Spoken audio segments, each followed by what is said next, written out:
Hello students, right education সেন্টারের পক্ষ থেকে জানাই অনেক অনেক শুভেচ্ছা ও অভিনন্দন। আমি তোমাদের সুদীপ্ত স্যার বলছি।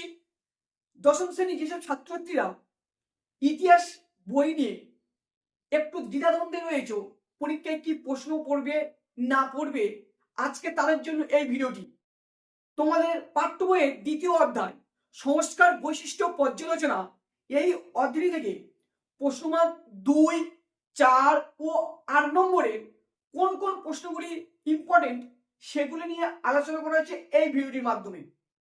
খুব খুঁটিয়ে খুঁটিয়ে প্রশ্নগুলি আলোচনা করা হয়েছে, কারণ বিগত কয়েক বছরে প্রশ্নগুলো একটু কঠিন হিসাবে আসে 4 নম্বর ও 8 নম্বরের প্রশ্নগুলি। সেই হিসাবে এইসব প্রশ্নগুলি কিন্তু তৈরি করা হয়েছে। এবিটিএ, ডব্লিউবিটিএ, ডব্লিউবিএসএ খুঁটিয়ে খুঁটিয়ে গুরুত্বপূর্ণ প্রশ্নগুলি তোমাদের সামনে আজকে তুলে ধরলাম আমি। আর অন্যান্য অধ্যায়ের সাজেশন ভিডিও পেতে হলে এই চ্যানেল প্লেলিস্টে গিয়ে মাধ্যমিক হিস্ট্রি সাজেশন 2026 প্লেলিস্টটি ওপেন করলে তোমরা কিন্তু অন্যান্য ভিডিওগুলি দেখতে পারবে। আর ভিডিওটি যদি তোমাদের উপকার লাগে অবশ্যই লাইক, শেয়ার, কমেন্ট করে দিও আর সাবস্ক্রাইব করে দিও এরকম সাজেশনের ভিডিও পাওয়ার জন্য। দ্বিতীয় অধ্যায় সংস্কার বৈশিষ্ট্য ও পর্যালোচনা, প্রশ্নমান 2। 1 নম্বর প্রশ্নটি হলো, বাংলার নারী শিক্ষার বিস্তারে রাধাকান্ত দেবের ভূমিকা কি ইতিবাচক ছিল? অথবা দিয়ে এই প্রশ্নটি একটু অন্যভাবে পরীক্ষায় আসতে পারে যে, বাংলার নারী শিক্ষা বিস্তারে রাধাকান্ত দেবের ভূমিকা বিশ্লেষণ করো। 2 নম্বর প্রশ্নটি হলো, ভারতবর্ষীয় ব্রাহ্ম সমাজ বিভক্ত হলো কেন? 3 নম্বর প্রশ্নটি হলো, মেকলেমিনিট কি? 4 নম্বর প্রশ্নটি হলো, সমাজ সংস্কারে নব্যবঙ্গদের ভূমিকা কি ছিল? এখন আমরা নেক্সট কোশ্চেনগুলি দেখে নেব। 5 নম্বর প্রশ্নটি হলো, মধুসূদন গুপ্ত স্মরণীয় কেন? 6 নম্বর প্রশ্নটি হলো, নববিধান কি?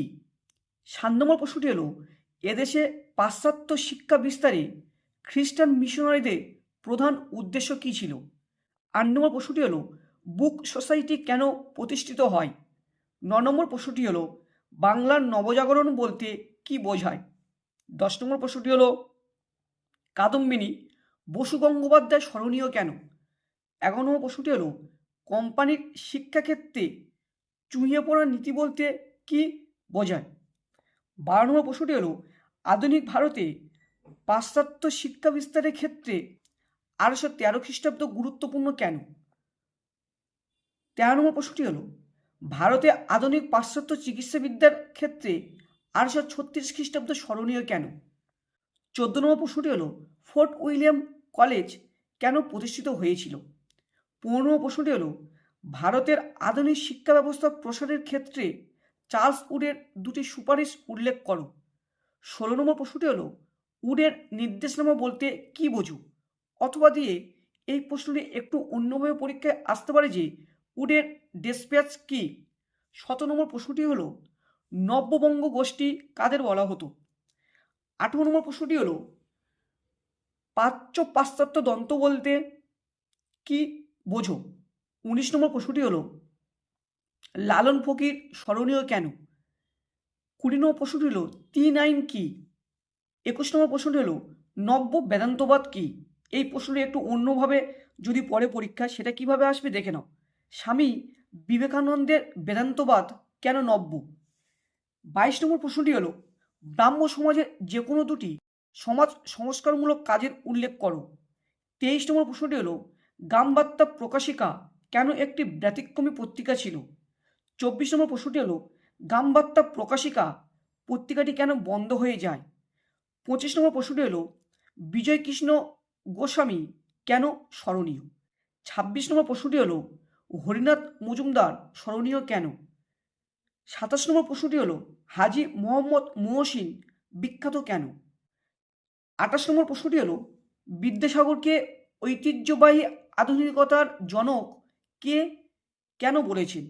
অথবা দিয়ে এই প্রশ্নটির অনুরূপ প্রশ্ন দেখে নাও, বিদ্যাসাগরকে কে কেন ট্র্যাডিশনাল মডার্নাইজার বলেছেন? এখন আমরা প্রশ্নমান 4গুলি নিয়ে আলোচনা করব। প্রশ্নমান 4-এর প্রথম প্রশ্নটি হলো, ধর্ম সংস্কার আন্দোলনে স্বামী বিবেকানন্দের চিন্তাধারা বিশ্লেষণ করো। 2 নম্বর প্রশ্নটি হলো, এদেশের চিকিৎসাবিদ্যার ক্ষেত্রে কলকাতা মেডিকেল কলেজের কীরূপ ভূমিকা ছিল? 3 নম্বর প্রশ্নটি হলো, হুতুম প্যাঁচার নকশা গ্রন্থে 19 শতকের বাংলার সমাজের কীরূপ সমাজচিত্র পাওয়া যায়? 4 নম্বর প্রশ্নটি হলো, নীলদর্পণ নাটক থেকে 19 শতকের বাংলার সমাজের কীরূপ প্রতিফলন পাওয়া যায়? 5 নম্বর প্রশ্নটি হলো, 19 শতকে নারী শিক্ষা বিস্তারে ডিঙ্ক ওয়াটার বেথুন কী ভূমিকা গ্রহণ করেছিলেন? 6 নম্বর প্রশ্নটি হলো, শ্রী রামকৃষ্ণের সর্বধর্ম সমন্বয় এর আদর্শ ব্যাখ্যা করো। 7 নম্বর প্রশ্নটি হলো, উডের নির্দেশনামা ব্র্যাকেট দিয়ে 1854 খ্রিস্টাব্দ লেখা থাকতে পারে পরীক্ষায়, কে এদেশের শিক্ষা বিস্তারের মহাসনদ বলা হয় কেন? 8 নম্বর প্রশ্নটি হলো, 19 শতকে বাংলায় নারী শিক্ষা বিস্তারে রাধাকান্ত দেব কিরূপ ভূমিকা গ্রহণ করেছিলেন? 9 নম্বর প্রশ্নটি হলো, লর্ড মেকলে কে কি এদেশে পাশ্চাত্য শিক্ষার প্রবর্তক বলা যায়? 10 নম্বর প্রশ্নটি হলো, 19 শতকের বাংলায় পাশ্চাত্য শিক্ষার বিস্তারে রামমোহন রায়ের ভূমিকা মূল্যায়ন করো। 1 নম্বর নেক্সট কোশ্চেনগুলি দেখব।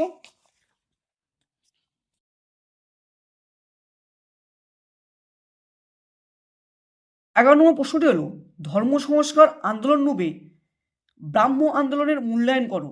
অথবাদী এই প্রশ্নের অনুরূপ প্রশ্নটি হলো, 19 শতকের বাংলার সমাজ সংস্কার আন্দোলনে ব্রাহ্ম সমাজগুলির কীরূপ ভূমিকা ছিল? 12 নম্বর প্রশ্নটি হলো, 19 শতকের বাংলায় নারী সমাজের বিকাশে বামাবোধিনী পত্রিকার ভূমিকা বিশ্লেষণ করো। 13 নম্বর প্রশ্নটি হলো, নারী শিক্ষা প্রসারে ঈশ্বরচন্দ্র বিদ্যাসাগরের অবদান সংক্ষেপে আলোচনা করো। 14 নম্বর প্রশ্নটি হলো, টিকা লেখো চার্লস উডের নির্দেশনামা।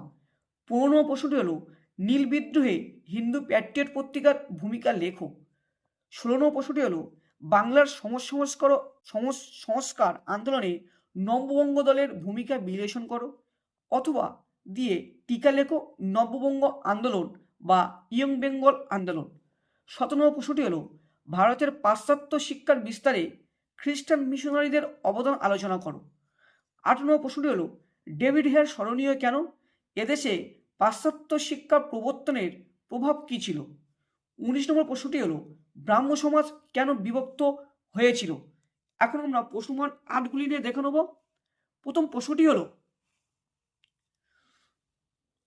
শিক্ষা বিস্তারে প্রাচ্যবাদী ও পাশ্চাত্যবাদী বিতর্ক কি? উচ্চশিক্ষার বিকাশে কলকাতা বিশ্ববিদ্যালয়ের ভূমিকা আলোচনা করো। 5+3। 2 নম্বর প্রশ্নটি হলো, 19 শতকে বাংলার সমাজ সংস্কার আন্দোলনে ব্রাহ্ম সমাজগুলির কিরূপ ভূমিকা ছিল? 3 নম্বর প্রশ্নটি হলো, বিদ্যাসাগরের নেতৃত্বে বিধবা বিবাহ আন্দোলনের সংক্ষিপ্ত বিবরণ দাও। বিদ্যাসাগর কতটা সাফল্য অর্জন করেছিলেন? 5+3। 4 নম্বর প্রশ্নটি হলো, 19 শতকের প্রথমার্ধে সতীদাহ প্রথার বিরোধী প্রচেষ্টাগুলির পরিচয় দাও। রামমোহন রায় কিভাবে সতীদাহ প্রথার বিরোধী আন্দোলনকে সাফল্যমণ্ডিত করেন? 3+5। 5 নম্বর প্রশ্নটি হলো, 19 শতকের বাংলায় ধর্ম সংস্কার আন্দোলনে রামকৃষ্ণদেবের ভূমিকা সংক্ষেপে আলোচনা করো। এই প্রশ্নটি ইম্পর্টেন্ট হতে পারে, সেটা 4 নম্বরের ক্ষেত্রে। 8 নম্বরের ক্ষেত্রে অতটা ইম্পর্টেন্ট নয়, কিন্তু মাঝে মাঝে সময় 4 নম্বরগুলিও 8 নম্বরে চলে আসতে পারে। 6 নম্বর প্রশ্নটি হলো, বাংলার নবজাগরণ বলতে কি বোঝায়? এই নবজাগরণের সীমাবদ্ধতাগুলি কি? 3+5। 7 নম্বর প্রশ্নটি হলো, বাংলার নবজাগরণ ছিল কলকাতা শহর কেন্দ্রিক, মন্তব্যটি বিশ্লেষণ করো। 8 নম্বর প্রশ্নটি হলো, 19 শতকের সমাজ সংস্কারের প্রেক্ষিতে সতীদাহ প্রথা বিরোধী আন্দোলন ও বিধবা বিবাহ প্রচলনের আন্দোলন দুটির তাৎপর্য বিশ্লেষণ করো।